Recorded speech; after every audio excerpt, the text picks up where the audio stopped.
Hello दोस्तों, स्वागत है आप सभी का हमारे ऑनलाइन प्लेटफॉर्म पैरामाउंट पर।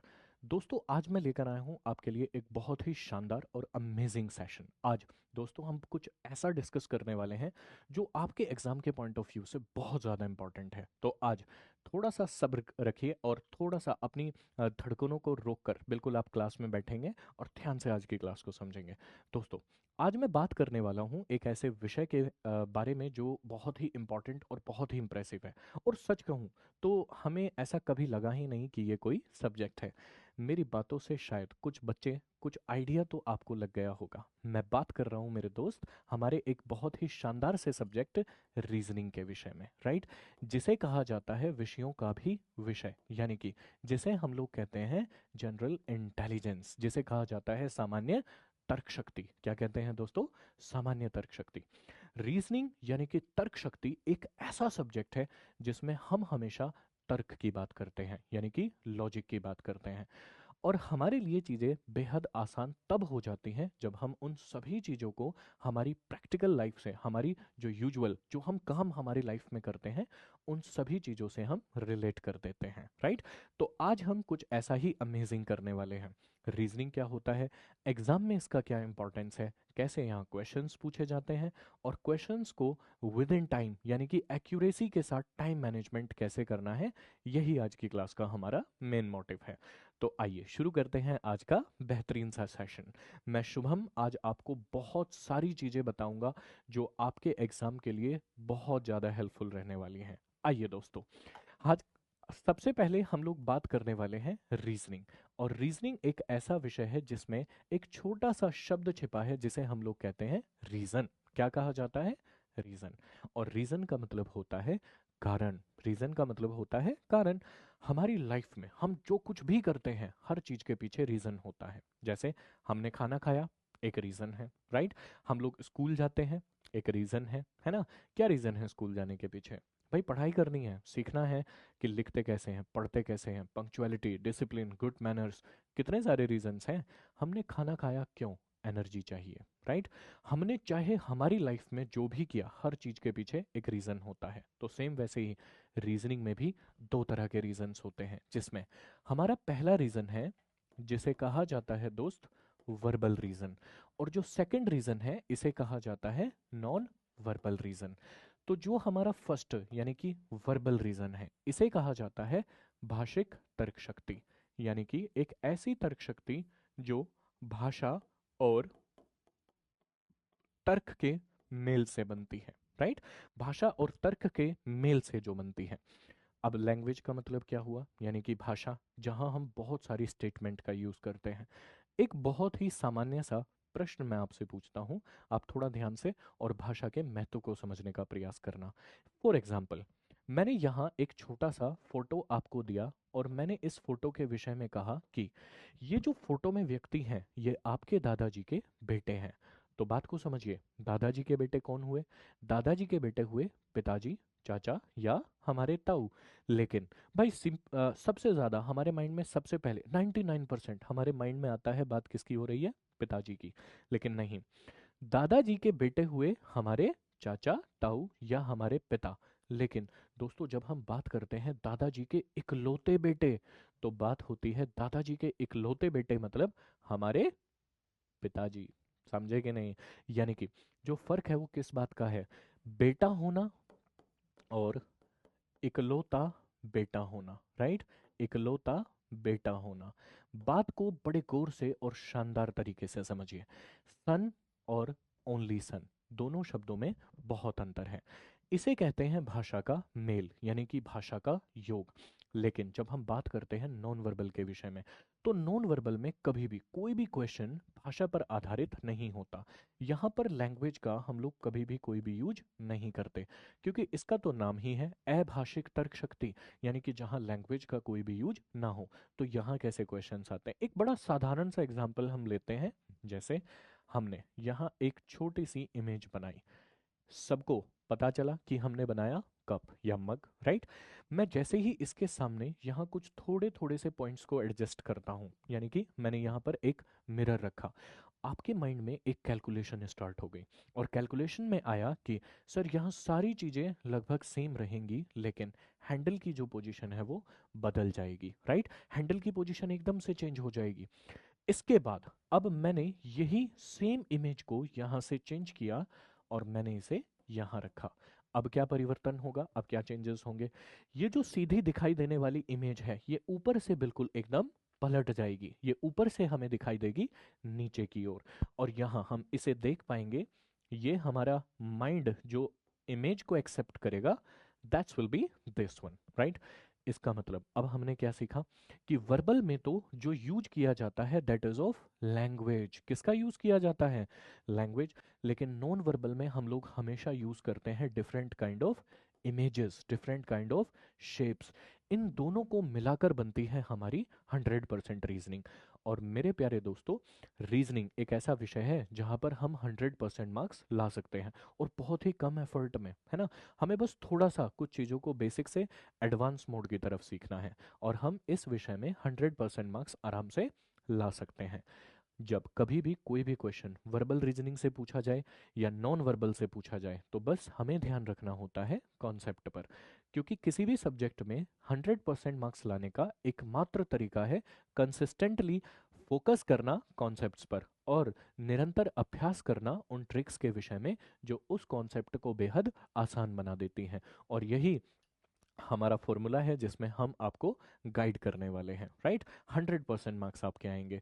तो दोस्तों, जस्ट अभी मैंने कहा कि भाई हमारा आज हम जानने वाले हैं वर्बल के विषय में, कि वर्बल में आखिर किस तरह के क्वेश्चंस आते हैं, कैसे उन क्वेश्चंस को सॉल्व किया जाता है। तो पहला हमारा सेक्शन है वर्बल रीजनिंग में आज का, जो सबसे इंपॉर्टेंट है, यानी कि स्टेटमेंट। क्या इंपॉर्टेंट है दोस्तों? स्टेटमेंट। आपसे मैं कोई भी क्वेश्चन पूछूं, हर एक क्वेश्चन में हम लोग किसका यूज करेंगे भाई? हम लोग स्टेटमेंट का यूज करेंगे, राइट? स्टेटमेंट का मतलब होता है यानी कि एक कथन, हमारे द्वारा कही गई कोई भी बात जिसका कुछ अर्थ हो, उसी को तो स्टेटमेंट कहते हैं। फॉर एग्जाम्पल, मैंने आपसे पूछा आपका फेवरेट फूड क्या है, खाने में सबसे अच्छा क्या लगता है आपको?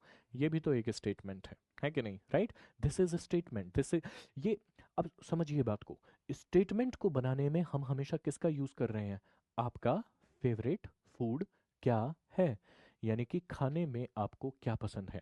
हमने यूज किया यहाँ पर शब्दों का, मीनिंगफुल शब्द, यानी कि जिनका कुछ अर्थ हो। आपका एक शब्द ही तो है, आपका फेवरेट फूड क्या है, मीनिंगफुल वर्ड। यानी कि स्टेटमेंट को बनाने में हम हमेशा यूज करते हैं वर्ड्स का, लेकिन वर्ड्स को बनाने में किसका यूज किया जाता है? अल्फाबेट्स, यानी कि लेटर्स का। तो जो लेटर्स हैं या अल्फाबेट्स हैं, ये किसी भी लैंग्वेज की सबसे बेसिक यूनिट्स होते हैं, ठीक है? जो अल्फाबेट होते हैं। अगर आज हमने अल्फाबेट को क्लियर कर लिया, हमने क्लियरली अल्फाबेट को पढ़ लिया, तो हमें वर्ड्स भी क्लियर हो जाएंगे, और अगर हमें वर्ड क्लियर हो गए तो हमें स्टेटमेंट भी क्लियर हो जाएगी। तो हमारे लिए सबसे इंपॉर्टेंट पार्ट है दैट इज अल्फाबेट, क्योंकि अल्फाबेट का यूज करते हुए रीजनिंग में कम से कम 7 से 8 टॉपिक ऐसे हैं वर्बल रीजनिंग में जहां से डायरेक्ट क्वेश्चन आपके एग्जाम में बनता है। जैसे फॉर एग्जाम्पल, सबसे पहले हम लोग बात करते हैं हमारे फर्स्ट सेक्शन, जिसका नाम है coding and decoding. Coding and decoding यानी कि जहां पर हम लोग कूट लेखन, कूट वाचन, कोड्स बनाते हैं, उनका मीनिंग समझते हैं। ये भी अल्फाबेट्स पर डिपेंड करता है।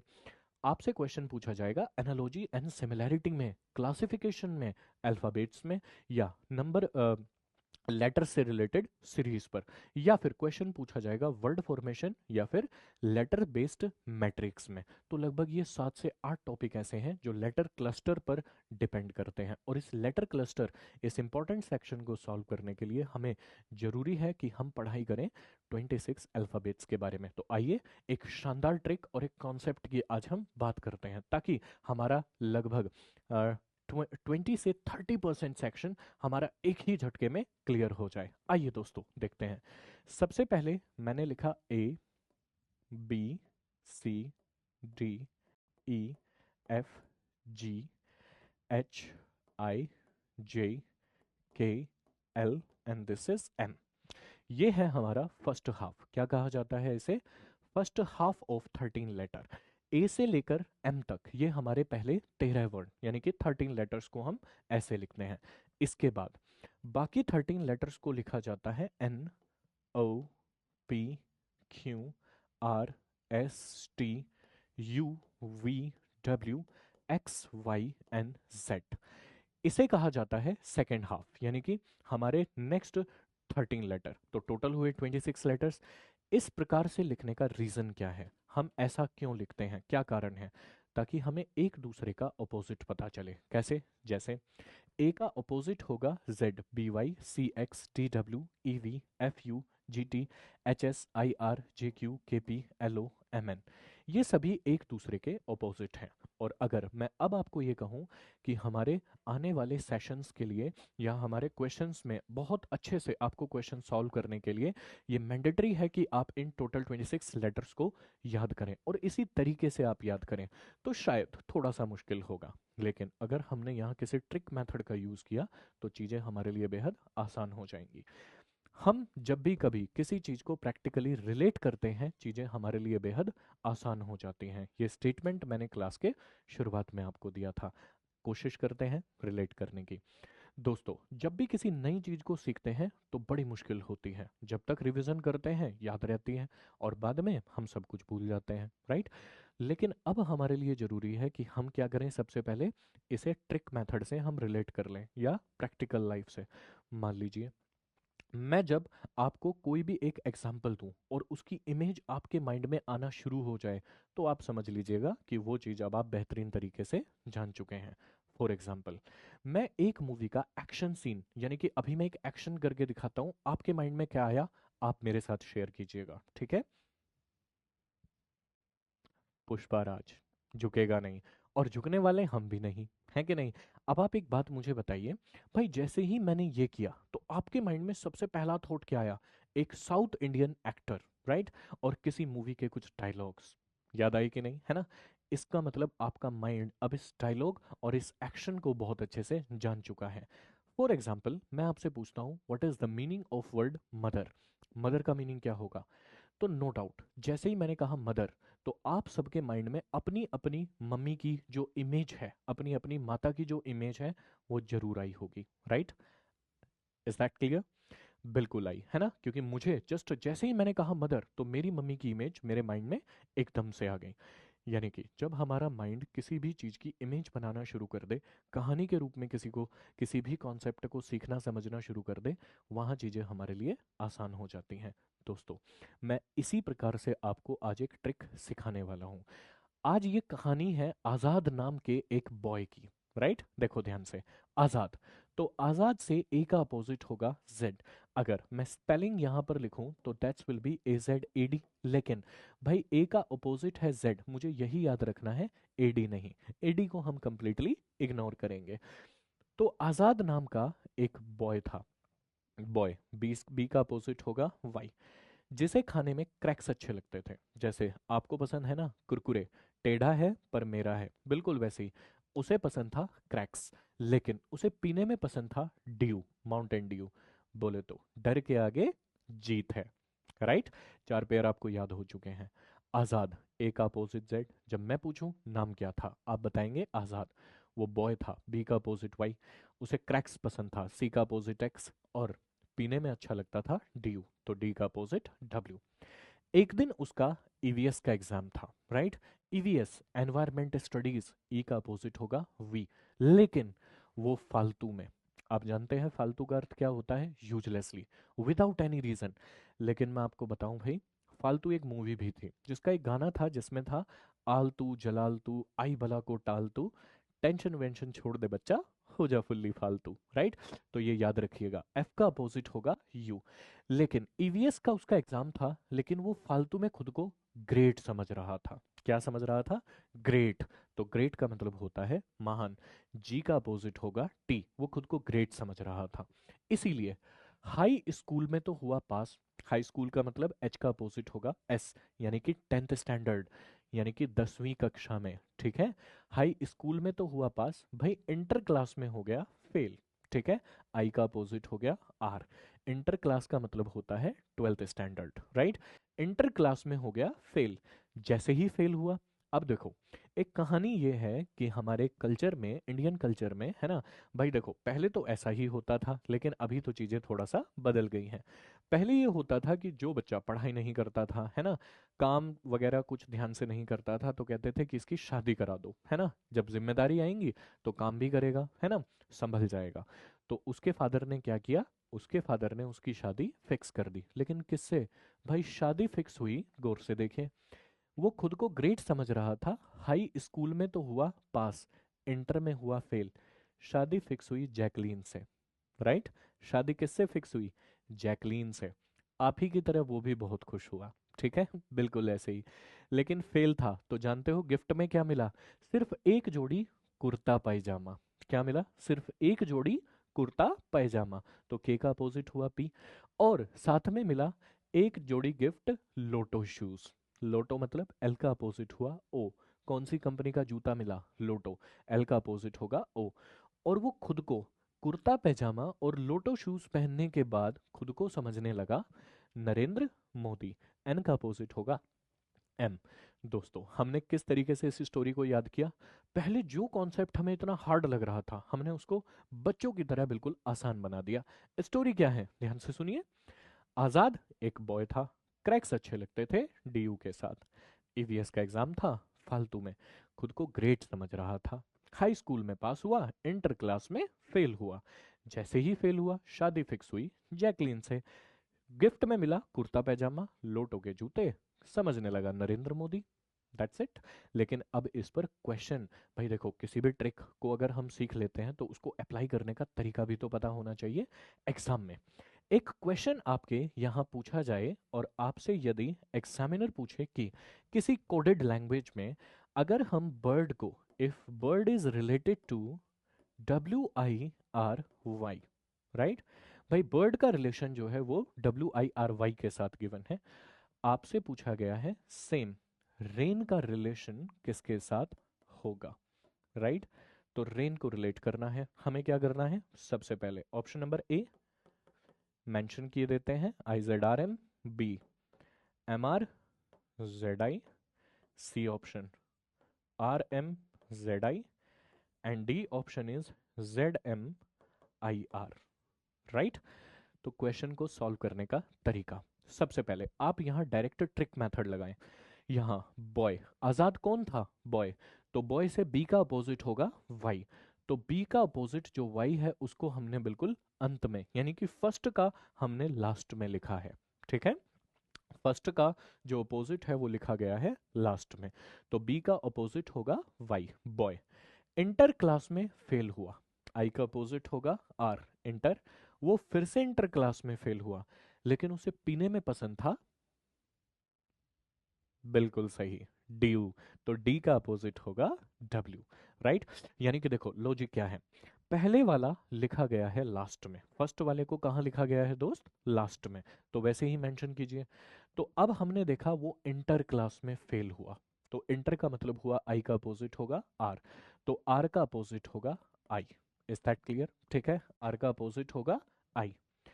आजाद उसका नाम था, ए का अपोजिट जेड। इंटर क्लास में फेल, आई का अपोजिट आर। और लास्ट में लगा नरेंद्र मोदी, MRZI। इस प्रश्न का उत्तर होगा MRZI, यानी कि बी ऑप्शन, जो कि हमने बेहद आसानी से फाइंड आउट कर लिया।